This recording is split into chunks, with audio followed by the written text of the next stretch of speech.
નમસ્કાર વિદ્યાર્થી મિત્રો, કેમ છો બધા? આશા રાખું છું કે આપ સર્વે સ્વસ્થ હશો તેમજ કુશળ હશો. આપણે ભણી રહ્યા છીએ બાયોલોજી, 12th સાયન્સ બાયોલોજી. તેમાં આપણે ચેપ્ટર નંબર 15 કે જેનું ટાઇટલ છે બાયોડાયવર્સિટી એન્ડ ઇટ્સ કન્ઝર્વેશન, મતલબ કે જૈવ વિવિધતા અને તેનું મહત્ત્વ. તો તે ચેપ્ટરના આપણે MCQ સોલ્વ કરી રહ્યા છીએ. તો આપણને સૌને ખ્યાલ છે એ રીતે ભૂતકાળમાં આપણે ચેપ્ટર નંબર 5 તેમજ તમે કહી શકો છો ચેપ્ટર નંબર 13 અને ચેપ્ટર નંબર 15ના અત્યારે હાલમાં MCQનું સોલ્યુશન ચાલી રહ્યું છે. બરોબર સમજો મિત્રો. ફરીથી મારે તમને વાત યાદ કરાવી દેવાની કે MCQનું આ પદ્ધતિમાં ખૂબ જ આગવું મહત્ત્વ છે, કેમ કે હાલની વર્તમાન પેપર સ્ટાઇલ મુજબ 50% તમારું જે પેપરનું વેઇટેજ છે એ MCQને ફાળે જાય છે. એ ઉપરાંત હું તો એમ જ કહીશ કે ટોટલ MCQ તમારે 50 + 40 મતલબ કે 90 માર્કના છે, કેમ કે 40 માર્ક જે તમારું ગુજકેટ છે એ ગુજકેટમાં તમારો ઓનલી 12th સ્ટાન્ડર્ડની ટેક્સ્ટબુકમાંથી જ ક્વેશ્ચન્સ પૂછવામાં આવે છે. એટલે આ MCQ છે તમને ગુજકેટમાં પણ ખૂબ જ ફાયદારૂપ મદદરૂપ થવાના હોય. એટલે MCQ ઉપર ખાસ ધ્યાન આપવું. વારંવાર કહું છું, ટેક્સ્ટબુકની લાઇન ટુ લાઇન કરો એટલે તમામ પ્રકારના MCQ છે તમને આવડી જાય. છેલ્લા વિડીયો લેક્ચરમાં આપણે 20 MCQ વિશેની ચર્ચાઓ, તેના વિશેની વાતો કરેલી છે. આજના વિડીયો લેક્ચરમાં આપણે નવા MCQ મતલબ કે MCQ નંબર 21 વિશેની ચર્ચા કરવાની છે. તો બરાબર સમજો. આપણે MCQ નંબર 21માં જોઈએ તો કયા ઉપપ્રદેશમાં નિવસન તંત્રો કાયદાકીય જોગવાઈથી નિયંત્રિત હોય છે. હવે બરાબર સમજો, આ ખરેખર તમારે ટેક્સ્ટબુકને રિલેટેડ કોન્સેપ્ટ નથી, પણ આ મહત્ત્વનો કોન્સેપ્ટ છે, તમને ખરેખર આવડતો હોવો જોઈએ, મતલબ તમે એનાથી પરિચિત હોવા જોઈએ. શું કહે છે કે કાયદાકીય જોગવાઈ. હવે તમને એ ખબર હોવી જોઈએ કે કાયદાકીય જોગવાઈ શબ્દનો મતલબ શું થાય. કાયદાકીય જોગવાઈ મતલબ કે તમે કહી શકો છો કે કાયદા દ્વારા રક્ષિત હોય તેવો ભાગ, કે જે ભાગને આરક્ષણ આપેલું હોય. કોના દ્વારા? તો કે કાયદા દ્વારા જે કોઈ પણ ભાગને આરક્ષણ આપેલું હોય. હવે કયા ભાગને કાયદા દ્વારા આરક્ષણ આપેલું હોય? તો 3 રિજિયન હોય. એક જે સેન્ટ્રલ મોસ્ટ પાર્ટ છે એ તમે કહી શકો નાભી પ્રદેશ, એની ફરતે આવેલો છે તમે કહી શકો બફર ઝોન, ને પછી સંક્રાંતિ પ્રદેશ હોઈ શકે. ફોર એક્ઝામ્પલ, આપણે જો ગીરનું એક્ઝામ્પલ લઈએ તો આપણે જાણીએ છીએ એ રીતે કોઈને પણ ગીર નેશનલ પાર્ક એટલે કે ગીર રાષ્ટ્રીય ઉદ્યાનમાં એન્ટર થવાની પરમિશન મળતી નથી. ત્યાં પ્રવેશ ઉપર 100% પ્રતિબંધ છે. તો તમે કહી શકો છો કે એ જે સેન્ટ્રલ પાર્ટ છે એ તમે કહી શકો છો નાભી વિસ્તાર, બરાબર, કે જે કાયદા દ્વારા રક્ષાયેલો ભાગ છે. મતલબ કે આપણા જે બંધારણમાં, બરાબર છે, જે પણ કાંઈ કોન્સ્ટિટ્યુશનમાં જે પણ કાંઈ રૂલ્સ એન્ડ રેગ્યુલેશન હોય તે we all have to follow it, બરાબર. એટલે આપણે મસ્ટ છે એ ફોલો કરવા જરૂરી છે. એટલે 21 MCQમાં નાભી પ્રદેશ આવશે. બફર ઝોન વિશેની થોડી ઘણી વાત કરું તો બફર ઝોન છે એમાં થોડી ઘણી પરમિશન લઈને અમુક ચોક્કસ પ્રકારની પ્રવૃત્તિઓ છે તે થઈ શકતી હોય છે, એટલે તે આન્સરમાં નહીં આવે. ચાલો બરાબર સમજો. હવે MCQ નંબર 22, જૈવ વિવિધતાની જાળવણી માટે કઈ સંસ્થાઓ સક્રિય રીતે પ્રવૃત્ત છે. એટલે આમાં જોવો શું કહે છે કે આપણે એઇમ શું છે? એઇમ છે protection of the or the conservation of the biodiversity. હવે એમાં સંસ્થાઓ આપેલી છે. જો પેલું લખ્યું છે વિશ્વ સંરક્ષણ સંઘ, મતલબ કે વર્લ્ડ કન્ઝર્વેટિવ યુનિયન, બરાબર. પછી છે world wild life fund WWF, અને છે વર્લ્ડ હેલ્થ ઓર્ગેનાઇઝેશન, તમે જેને કહી શકો WHO. તમારી ટેક્સ્ટબુકમાં WCU એનો ઉલ્લેખ છે જ નહીં, બરાબર છે, પરંતુ WWF અને WHOનો ઉલ્લેખ છે, કે જે ખરેખર જૈવ વિવિધતાની જાળવણી માટે શું કરે છે? તો કે તેના માટે સક્રિય છે. હવે તમને આ બે સંસ્થા વિશે થોડી ઘણી માહિતી આપી દઉં તો વર્લ્ડ વાઇલ્ડ લાઈફ ફંડ, કે જેનો સિમ્બોલ જાયન્ટ પાંડા છે. વર્લ્ડ વાઇલ્ડ લાઈફ ફંડ છે એ ખૂબ જ મહત્ત્વની સંસ્થા છે. એ શું કામ કરે? જુઓ, એ ફંડ એકત્રિત કરવાનું કામ કરે. પહેલી વસ્તુ, ફંડ મતલબ કે તમે કહી શકો it is a word of economy. Fund મતલબ કે પૈસા, બરાબર છે. તમે સમજી શકો છો કે ફોર એક્ઝામ્પલ કે કોઈ પણ ચેરિટીમાં તમે દાન કરતા હોય એમ આખી દુનિયામાં ઘણા બધા વ્યક્તિઓ છે તે WWF એટલે કે વર્લ્ડ વાઇલ્ડ લાઈફ ફંડમાં દાન કરે છે. અને આ જે દાન આવે છે એ આ સંસ્થા WWF, બરાબર છે, એ શું કરશે? તો કે વન્યજીવોના કન્ઝર્વેશન માટે અલગ અલગ પ્રોજેક્ટ તૈયારો કરશે। ત્યારબાદ તમે કહી શકો છો કે અલગ અલગ કોઈ પણ ગ્રાન્ટ દેવાની હોય, કોઈ પણ રિસર્ચ પર્પસ હોય, બરાબર। જનરલી શું કહેવાય કે રિસર્ચ સ્કોલર માટે નથી અપાતું, પણ આ વાઇલ્ડ લાઈફને લગતા ચોક્કસ પ્રકારના સાયન્ટિસ્ટો દ્વારા થતા રિસર્ચ હોય તો એના માટે કોઈ પણ સેલરી કે પગાર આપવાનું કામ છે WWF કરશે। તમે નહીં માનો, WWF પાસે એટલું ફંડ છે કે એવું કહેવાય છે કે WWF પાસે એટલું ફંડ છે કે તે ઓછામાં ઓછા 5 થી 6 દેશો છે તેની ઇકોનોમી તે ચલાવી શકે, એટલું એની પાસે ફંડ છે। WHO ની વાત કરી દઉં, વર્લ્ડ હેલ્થ ઓર્ગેનાઇઝેશન, આ પણ એક પ્રકારની વર્લ્ડ લેવલની ઇન્સ્ટિટ્યૂટ છે। તમે સમજી શકો છો કે વચમાં હમણાં ન્યૂઝમાં આવતું હતું કે કોરોનાની રસી છે તે રશિયા દ્વારા શોધાઈ ગઈ, પણ WHOએ એનો ઇગ્નોર કરી દીધું, તેને ઇનકાર કરી દીધી, કેમ કે જ્યાં સુધી તમને વર્લ્ડ હેલ્થ ઓર્ગેનાઇઝેશન છે પરમિશન ન આપે ત્યાં સુધી કોઈ પણ પ્રકારના આમાં એક્શન કે રિએક્શન તમે લઈ શકો નહીં। WHO એ સર્વોપરી છે, બરાબર। This are the world level શું કહેવાય ઇન્સ્ટિટ્યૂટ, આ બધા વિશ્વ લેવલની એટલે કે મોટામાં મોટા વર્લ્ડ લેવલની સંસ્થા છે। તમે નેટમાં સર્ચ કરજો WWF અને WHO, તમે આગળ જો કોઈ પણ અભ્યાસક્રમમાં જાઓ અથવા તો તમે BSc વિથ વાઇલ્ડ લાઈફ કરો, બરાબર છે, તો વાઇલ્ડ લાઈફમાં એના સિલેબસમાં આ બધું ભણવાનું આવે છે। વાઇલ્ડ લાઈફનું પેપર MScમાં માસ્ટર્સમાં આવે છે, ખૂબ જ મહત્ત્વનું પેપર છે, અને એમાં તમને ઘણી બધી આગળ ઓપોર્ચ્યુનિટી પણ છે વાઇલ્ડ લાઈફના ફિલ્ડમાં કે તમે તેમાં જંગલમાં કામ કરી શકો, બરાબર છે। ત્યારબાદ તમે નેચરને માણી શકો, બરાબર છે। એમાં કેટલા બધા પ્રોજેક્ટ્સ આવતા હોય છે, જેમ કે અમુક જે રિસર્ચ સ્કોલર હોય તો તેઓ સિંહની વસ્તી ગણતરીમાં પણ ભાગ લે છે, બરાબર। એવું નહીં, સિંહ જેટલા પ્રાણી છે બધાની, પછી સુરખાબ હોય તો એની પણ વસ્તી ગણતરી થતી હોય, ઘુડખર હોય તો ઘુડખરની પણ વસ્તી ગણતરી થતી હોય, બરાબર છે। તો આ બધાની વસ્તી ગણતરીમાં છે એ રિસર્ચ સ્કોલર કામ કરતા હોય છે, એટલે આ પણ એક સારામાં સારી ઓપોર્ચ્યુનિટીનો સ્કોપ છે। તમે after 12th BSc with forestry પણ કરી શકો, બરાબર છે। જનરલી જે આ બધી એક્ઝામ શું કહેવાય કે GPSC દ્વારા કન્ડક્ટ થતી હોય, જેમ કે RFO છે, RF છે મતલબ રેન્જ ફોરેસ્ટ ઓફિસર, બરાબર, કે જે ક્લાસ 2ની પોસ્ટ છે, પછી RF છે, તેમાં ખાસ તમને ખાસો એવો ફાયદો રહે, કેમ કે તેમાં આખું વાઇલ્ડ લાઈફને લગતું જ પેપર હોય। એટલે જે લોકો BSc વિથ ફોરેસ્ટ્રી થયા હોય અથવા તો MSc વાઇલ્ડ લાઈફ થયા હોય, MSc વાઇલ્ડ લાઈફ છે એ દહેરાદૂનમાં થાય છે, બરાબર છે, 2 વર્ષનો કોર્સ છે, એના માટે તમારે એન્ટ્રન્સ ક્લિયર કરવી પડે છે।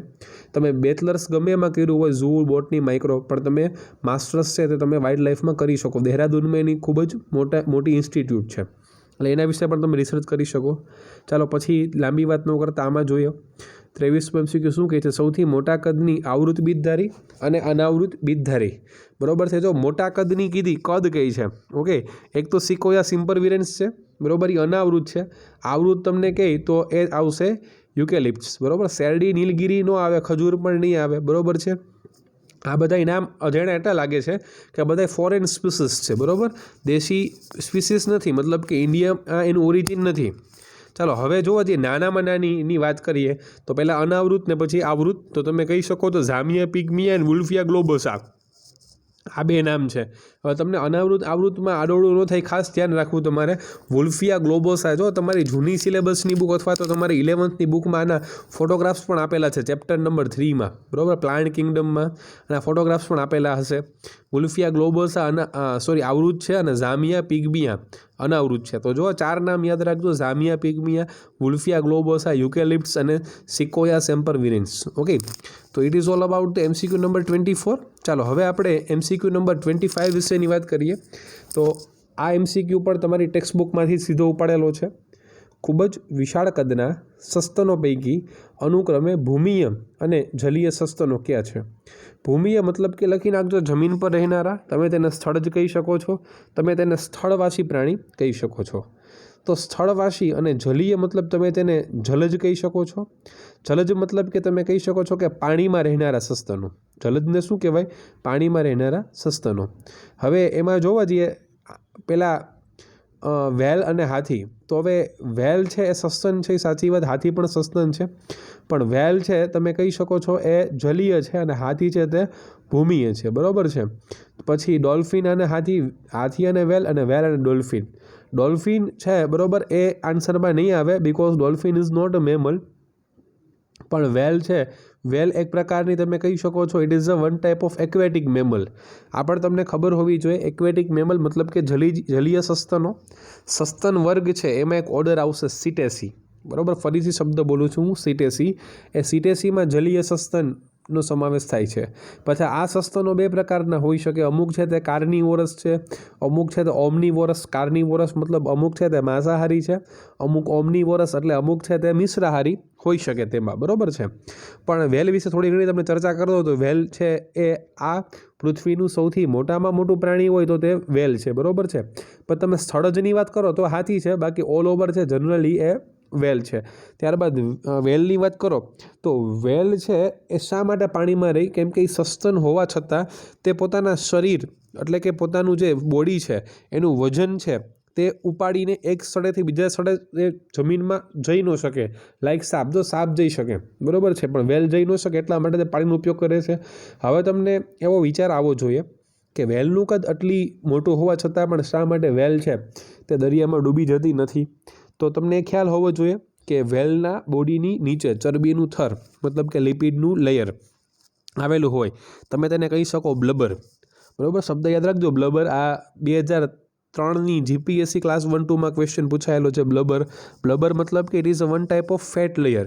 એના બે ફંક્શન છે, એક તો તમે કહી શકો છો થર્મો રેગ્યુલેશનનું કામ કરે, તાપ નિયંત્રકનું કામ કરે। તો સમજો ફેટ છે ને એ હંમેશા બોડીને પ્રોટેક્શન આપવાનું કામ કરતું હોય છે। એટલે એને બીજું કામ, તો તમે આવું કોઈ પ્રયોગ કર્યો છે, તમે એક ગ્લાસ પાણી લ્યો, એમાં તમે તેલનું ટીપું નાખો તો તેલનું ટીપું પાણીમાં મિક્સ નહીં થાય એ ઉપર તરશે, કેમ કે બંનેની ઘનતામાં તફાવત છે, બરાબર। તેલની ઘનતા મતલબ કે ફેટની ડેન્સિટી અને પાણીની ડેન્સિટી સમાન નથી, તો આ ડેન્સિટીના તફાવતને કારણે, બરાબર, વેલ છે તે સહેલાઈથી તેમાં તરી શકે છે। હાથી વિશે તો મારે તમને કાંઈ બહુ ઝાઝું કહેવાનું છે નહીં, એનું ઓરિજિન છે તે આફ્રિકામાં છે, બરાબર। પછી MCQ નંબર 26, અતિ સૂક્ષ્મ અને પરોપજીવી પ્રકારનું પ્રાણી કયું હોઈ શકે। હવે જોવા જઈએ શું કહે છે એમાં, અતિ સૂક્ષ્મ અને પરોપજીવી। હવે આમાં અમીબા, યુગ્લિના અને પ્લાઝ્મોડિયમ આપ્યા છે। આ ત્રણેય પ્રોટોઝુવન જ છે, મતલબ ત્રણેય કેવા છે, પ્રજીવત છે। એટલે એ તમે ખાસ યાદ રાખો કે ત્રણેય શું છે, પ્રોટોઝુવન, ત્રણેય પ્રજીવ છે, બરાબર છે। એટલે ત્રણેય સૂક્ષ્મજીવી તો છે જ, પણ આ પરોપજીવી શબ્દ છે ને એ શબ્દ અહીંયા મહત્ત્વ દર્શાવે છે। પરોપજીવી મતલબ કે તમે કહી શકો છો કે એવો સજીવ કે જે પોતાના સમગ્ર જીવનનો આધાર અન્ય સજીવ ઉપર રાખે, અન્ય સજીવ બરાબર યજમાન। તો પછી આ બે પ્રકારના હોય। જો પરોપજીવી સજીવ એ શરીરની અંદર રહીને પરોપજીવન ગુજારે તો એને અંતઃપરોપજીવન કહેવાય, અને બહાર રહીને પરોપજીવન ગુજારે તો એને કહેવાય બાહ્ય પરોપજીવન, બરાબર છે। એટલે એ તમને કોન્સેપ્ટની ખ્યાલ છે। હવે જો અમીબા કોઈ જાતનો પરોપજીવી નથી, કંઈ રોગ ફેલાવતું નથી, યુગલીના પણ કાંઈ રોગ ફેલાવતું નથી, પણ yes Plasmodium, you know that the plasmodium vivax and plasmodium falciparum, these both species are responsible for the human malaria। એટલે કે એક પ્રકારના મેલેરિયલ પેરાસાઇટ છે, મતલબ કે મેલેરિયા એટલે તમે શું કહી શકો, એક પ્રકારનું ડિઝીઝ, એ મેલેરિયા થવા માટે જવાબદાર કોણ છે, તો તમે કહી શકો પ્લાઝ્મોડિયમ। ચાલો હવે MCQ નંબર 27ની વાત કરો, જનીન દ્રવ્ય કેના બનેલા હોઈ શકે। C we are talking about the genetic material, બરાબર, કેના બનેલા હોઈ શકે। ચાલો એટીપી છે, મતલબ એડિનોસાઇન ટ્રાઇફોસ્ફેટ, ડીએનએ છે, મતલબ ડીઓક્સીરીબોઝ ન્યુક્લિક એસિડ। ડીએનએ તો કોઈ સંજોગોમાં આન્સર આવી જ ન શકે, કેમ કે ડીએનએ પોતે જેનેટિક મટીરિયલ છે। પછી નાઇટ્રોજન બેઝ છે, અને પછી શુગર છે, બરાબર। એટલે આમ જોઈએ તો ખરેખર આન્સરમાં નાઇટ્રોજન બેઝ, શુગર અને નાઇટ્રોજન બેઝ શુગર મતલબ પેન્ટોસ શર્કરા અને ફોસ્ફેટ ગ્રુપ આન્સરમાં આવવું જોઈએ, બરાબર છે। પણ આમાં એમ કીધેલું છે કે આન્સરમાં બી, બરાબર। એટલે સોરી, મારી વાંચવામાં ભૂલ થઈ ગઈ, જનીન દ્રવ્ય કેના બનેલા છે, ના ભૂલ નથી, હું સાચો જ છું। જનીન દ્રવ્ય કેના બનેલા છે, તો એમાં નાઇટ્રોજન બેઝ, ફોસ્ફેટ સમૂહ અને પેન્ટોસ શર્કરા, બરાબર। જનીન દ્રવ્ય ક્યુ છે તો આન્સરમાં ડીએનએ આવે, બાકી DNA is equal two genetic material, બરાબર છે। એટીપીનું ફૂલ ફોર્મ યાદ રાખજો, એડિનોસાઇન ટ્રાઇફોસ્ફેટ, બરાબર। એટલે આમાં થોડીક મિસ્ટેક મને દેખાય છે।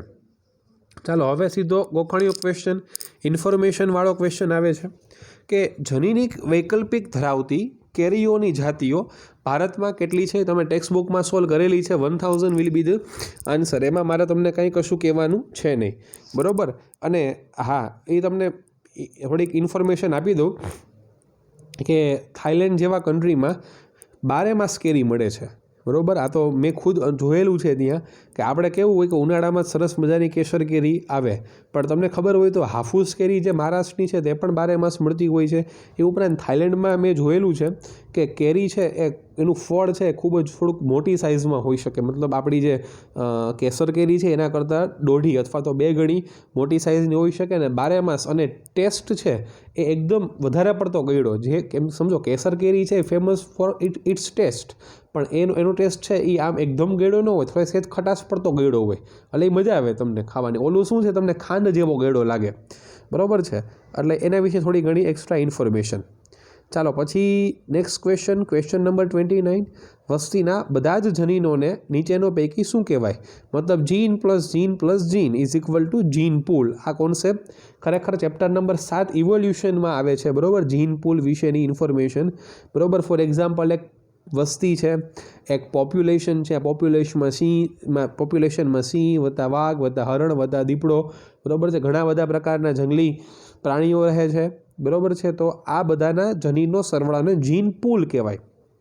જાતિ વિવિધતાનું ક્લાસિફિકેશન, તેનું વર્ગીકરણ કોણે કરેલું છે? તો એમાં આવશે RH વિટેકરે, બરાબર. આલ્ફા, બીટા અને ગેમા એ પ્રકારની જૂના સિલેબસમાંથી, પણ તમે ખાલી અહીંયા યાદ રાખો કે RH Whittaker will be the right answer.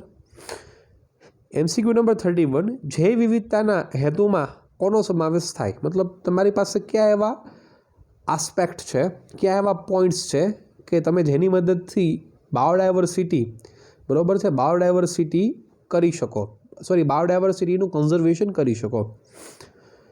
નિવસન તંત્રનો અભ્યાસ, જૈવ ભૌગોલિક વિસ્તારનો અભ્યાસ, એ બે એક જ થયું. હોટસ્પોટની ઓળખ, હોટસ્પોટ મતલબ તમને ખ્યાલ હોવો જોઈએ તત્કાલીન ધ્યાન ખેંચતા પ્રદેશો. એવા ઘણા બધા પ્રકારના પ્રદેશો હોય કે જે તત્કાલીન ધ્યાન ખેંચતા પ્રદેશો તરીકે ઓળખવામાં આવે because of their species of flora and fauna. તો આન્સરમાં આવશે આપેલ તમામ, એટલે આપેલ બધા જ. ત્યારબાદ આપણે જો MCQ નંબર 32ની વાત કરીએ, સમગ્ર વિશ્વના દરેક ભાગમાં વનસ્પતિ અને પ્રાણીઓનું વિતરણ અથવા તો પ્રમાણ કેવું છે? આ આપણી ટેક્સ્ટબુકમાં જ સેન્ટેન્સ છે કે બધા જ, એટલે આ સેન્ટેન્સ આ અર્થમાં લખેલું છે કે બધા જ અલગ અલગ ધ્રુવોમાં, પછી તે વિષુવવૃત્ત હોય કે પછી તમે કહી શકો ઉત્તર ધ્રુવ હોય કે પછી દક્ષિણ ધ્રુવ હોય કે ઉષ્ણકટિબંધ હોય કે સમશીતોષ્ણ કટિબંધ હોય, તો બધામાં ભિન્ન વિતરણ છે, બરાબર.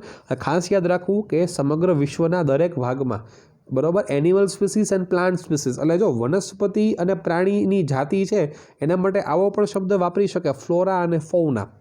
ફ્લોરા મતલબ કે લખી નાખજો વનસ્પતિની જાતિઓ, અને ફૌના એટલે કે પ્રાણીની જાતિઓ. પછી જો માઇક્રો ફ્લોરા પણ વાપરી શકે શબ્દ, અને માઇક્રો ફૌના શબ્દ પણ વાપરી શકે, મેગા ફ્લોરા શબ્દ પણ વાપરી શકે, અને મેગા ફૌના શબ્દ પણ વાપરી શકે. મેગા ફૌનામાં બિગ ગેમ, બરાબર, એટલે સિંહ વાઘ દીપડા, એને આ લોકો વાઇલ્ડ લાઈફની ભાષામાં ગેમ શબ્દ વાપરે છે. આપણે કેમ સ્પીસીસ બોલીએ જાતિ, તે વાઇલ્ડ લાઈફની બુકમાં તેના માટે, બરાબર, ગેમ શબ્દ વાપરેલો હોય છે. તો એ આન્સરમાં આવશે ભિન્ન. ત્યારબાદ MCQ નંબર 33. સામાન્ય રીતે વિષુવવૃત્તથી તમે ધ્રુવ પ્રદેશ તરફ જાઓ છો. વિષુવવૃત્ત મતલબ સેન્ટર, બરાબર, centre, and if you are going to the polar regions, મતલબ કે ઈધર નોર્થ પોલ ઓર સાઉથ પોલ, કાં તો તે ઉત્તર ધ્રુવ છે અને કાં દક્ષિણ ધ્રુવ છે, પણ ક્યાંથી તમે વિષુવવૃત્તથી જાઓ છો તેમ જૈવ વિવિધતામાં શું થાય? તો કે ઓબ્વિયસલી ઘટાડો થાય, કેમ કે તમે મેક્સિમમ રિચેસ્ટ પ્લેસમાંથી, બરાબર છે, હું બોલીશ કે સૌથી વધુમાં વધુ જે આ જૈવ વિવિધતા છે ત્યાંથી તમે દૂર જઈ રહ્યા છો, વચ્ચેથી ઉપર નીચે. ચાલો પછી MCQ નંબર 34.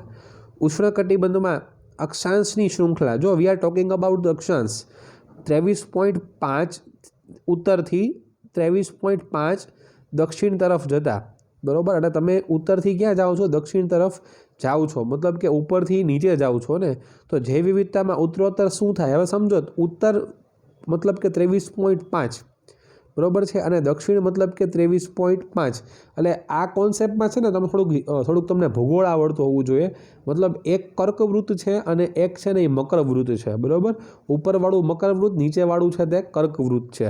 અને તમને ખ્યાલ હોવો જોઈએ કે ગુજરાતની મધ્યમાંથી પણ કર્કવૃત્ત પસાર થાય છે, અને આપણે ઇન્ડિયા છે તે વિષુવવૃત્તથી ઉપર છે.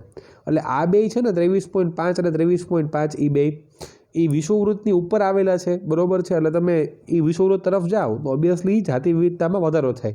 જો તમને આ સેન્ટેન્સ ન સમજાવવું હોય તો તમે નેટમાં પૃથ્વીનો ગોળો જોઈ લ્યો, અક્ષાંશ જોઈ લ્યો, અથવા તો સમાજ વિદ્યામાં સમાજ વિદ્યામાં 11મા ધોરણની ભૂગોળની બુક, એમાં તમે ચેપ્ટર નંબર મે બી 7મું કે 8મું ચેપ્ટર છે એ વાંચી શકો, અથવા તો 6-7મા ધોરણની સમાજની બુકમાં તમે જોઈ શકો, અથવા ભૂગોળની 11-12ની બુકમાં પણ જોઈ શકો.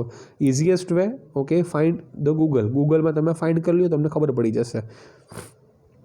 MCQ નંબર 35, નીચેનામાંથી પરિસ્થિતિકીય જૈવ વિવિધતાનો સાચો ક્રમ કયો છે? હવે એમાં ગોઠવી નાખો કે સૌથી નીચે કોણ હોય, તો સૌથી નીચે વસ્તી હોય, બરાબર, ને સૌથી ઉપર નિવસન તંત્ર હોય. વૈધુ 2 જીવન પદ્ધતિ નિવાસ સ્થાનો, એ તમે ગોઠવી નાખો. વસ્તીની જીવન પદ્ધતિના આધારે તેના હેબિટાટ મતલબ કે વસવાટ મતલબ કે નિવાસ સ્થાનો નક્કી થાય. ત્યારબાદ તેમાં ઉપરથી નિવસન તંત્રો નક્કી થઈ શકે. ભારતમાં ઉષ્ણકટિબંધમાં બર્ડ સ્પીસીસ, પક્ષીઓની જાત, આ ચવાઈ ગયેલો ક્વેશ્ચન છે, બરાબર છે, 1200. આ ઘણી વખત ક્વેશ્ચન આપણે ભણી ચૂક્યા છીએ. MCQ નંબર 37, ઉષ્ણકટિબંધમાં પરોક્ષ રીતે ઊંચી ઉત્પાદકતા અને ઊંચી વિવિધતા પ્રાપ્ત કરવા માટે કોનો મહત્વનો ફાળો? જો 3 રીઝન હતા ઓલા, બરાબર છે, શા માટે વિષુવવૃત્તમાં મેક્સિમમ બાયોડાયવર્સિટી છે, એ રીઝન તમને ખ્યાલ હોવા જોઈએ. તો તમે કહી શકો કે ઉષ્ણકટિબંધ છે એ વિષુવવૃત્તની આજુબાજુનો પ્રદેશ છે, અથવા તો વિષુવવૃત્તનો જ પ્રદેશ કહી શકો. તો ત્યાં મેક્સિમમ સનલાઇટ છે, એટલે કે સૂર્યના સીધા કિરણો, દેશી ભાષામાં બોલું તો સૂર્યના સીધા કિરણો ત્યાં પડતા હોય છે. તો તે સૂર્યના સીધા કિરણોના કારણે ત્યાં મેક્સિમમ પ્લાન્ટ સ્પીસીસ છે, મેક્સિમમ ફોટોસિન્થેસિસ થાય. અને તમે કહી શકો છો કે આ જે ઉત્પાદકો છે એ ઉત્પાદકો જ રિસ્પોન્સિબલ છે ઉત્પાદકતા માટે. એટલે જો લખ્યું છે ઊંચી ઉત્પાદકતા અને ઊંચી વિવિધતા. હવે ઓબ્વિયસ છે કે જ્યાં પ્લાન્ટ સ્પીસીસ હોવાની ત્યાં જ હર્બીવોરસ હોવાના. જે જગ્યાએ જેટલા વધુ ઉત્પાદકો એટલા જ વધુ ઉપભોક્તા ત્યાં હોવાના છે. પ્રાથમિક ઉપભોક્તાની વાત કરવાની છે. MCQ નંબર 38, દક્ષિણ અમેરિકામાં એમેઝોનના જંગલોમાં પ્લાન્ટ સ્પીસીસ, જો મેં તમને કીધું તો એમેઝોન માટે ફકરો યાદ રાખવાનું, બરાબર છે, તો મે બી 40,000થી વધુ હોઈ શકે, બરાબર. પછી એમેઝોનના જંગલમાં અપૃષ્ઠવંશી પ્રાણીઓની સંખ્યા 1,25,000થી વધુ હોઈ શકે, બરાબર છે. પછી છેલ્લો MCQ જોઈ લઈએ, MCQ નંબર 40, ભારતનું રાષ્ટ્રીય પ્રાણી, રાષ્ટ્રીય પક્ષી. આ તો પાછો જીકેનો ક્વેશ્ચન આવી ગયો, જનરલ નોલેજનો પ્રશ્ન આવી ગયો છે. તો રાષ્ટ્રીય પ્રાણી છે એ તમે કહી શકો છો વર્તમાન સમયે રાષ્ટ્રીય પ્રાણી વાઘ છે, અને વર્તમાન સમયે રાષ્ટ્રીય પક્ષી મોર છે. જો સિંહ ટીક ન કરી આવતા, બરાબર, સિંહ નથી. મેં તમને કીધું એમ કે પ્રોજેક્ટ ટાઈગર, પછી ઇન્દિરા ગાંધીની સરકારે ઘણા બધા રૂપિયા ખર્ચા, અને પછી પહેલાં સિંહ જ હતો આઝાદી સમયે, પછી મે બી 1971 કે 72, મને પાકું યાદ નથી, એના પછી છે એ પ્રોજેક્ટ ટાઈગર આપીને વાઘને ઇન્ડિયાનું નેશનલ એનિમલ જાહેર કરવામાં આવેલું છે, બરાબર છે. હા, ગુજરાતનું તમને પૂછે, બરાબર છે, ગુજરાતનું શું કહેવાય, રાષ્ટ્રીય તો ન બોલાય પણ રાજ્ય પ્રાણી છે એ હંમેશા સિંહ છે, આપણું એશિયાટિક લાયન છે, બરાબર છે. અને એશિયાટિક લાયનનું જીન પૂલ પણ સક્કરબાગમાં આવેલું છે, તેનું જનીન છે તે સંગ્રહ કરવામાં આવે છે, મતલબ કે તમે કહી શકો એને જનીન, અથવા તો એ સિંહના સ્પર્મ અને ઓવા ગેમેટનો પણ સંગ્રહ ત્યાં થાય છે. તો 40 MCQ પૂરા થયા ટોટલ. આજના લેક્ચરમાં આપણે ટોટલ 20 MCQ ભણ્યા, સાથે થોડી ઘણી વધારાની ઇન્ફોર્મેશન, બરાબર છે, એ પણ મેં તમને આપી. અને હું ટ્રાય કરતો રહીશ કે મેક્સિમમ ઇન્ફોર્મેશન પણ તમને હું દેતો રહું. તો આ સાથે આપણે આજનો વિડીયો લેક્ચર અહીંયા સંપૂર્ણપણે સમાપ્ત કરીએ છીએ. આશા રાખું છું કે તમને આ બધો જ કન્સેપ્ટ સારામાં સારી રીતે સમજાઈ ગયો હશે. સો ટુડેઝ લેક્ચર ઇઝ 100% કમ્પ્લીટેડ. ફરી વખત લેક્ચર પૂરો કરતાં પહેલાં એ કહી દો કે વ્યવસ્થિત મહેનત કરજો, જરા પણ ટાઈમ ન બગાડતા. હજી પણ પેપર સ્ટાઇલમાં ફેરફાર થઈ શકે અથવા ન પણ થઈ શકે, કાંઈ પણ જીતા કાંઈ નક્કી નથી. તમારી પાસે ભરપૂર સમય છે, બરાબર. એવું ન માનતા કે તમારી પાસે સમય છે એટલે બીજા પાસે નથી. બીજા ગુજરાતના બધા વિદ્યાર્થીઓ પાસે ભરપૂર સમય છે, અને બધા એ સમયનો ભરપૂર લાભ ઉઠાવી લઈ રહ્યા છે, બરાબર. તો તમે પણ એ લાભ ઉઠાવી લેજો, બરાબર. આ વેકેશનનો માહોલ જરા પણ ન ગણતા, બરાબર છે. સ્કૂલ ખુલે અથવા તો ન ખુલે, આગામી સમયમાં ગવર્મેન્ટ જે પણ કંઈ નિર્ણય આપે, પણ ઓનલાઈન ટીચિંગના માધ્યમથી અમે તમને આ રીતે ભણાવતા રહીશું. અને તમારે પણ સારામાં સારી રીતે મહેનત કરવાની છે, બરાબર. રિવિઝન કરો.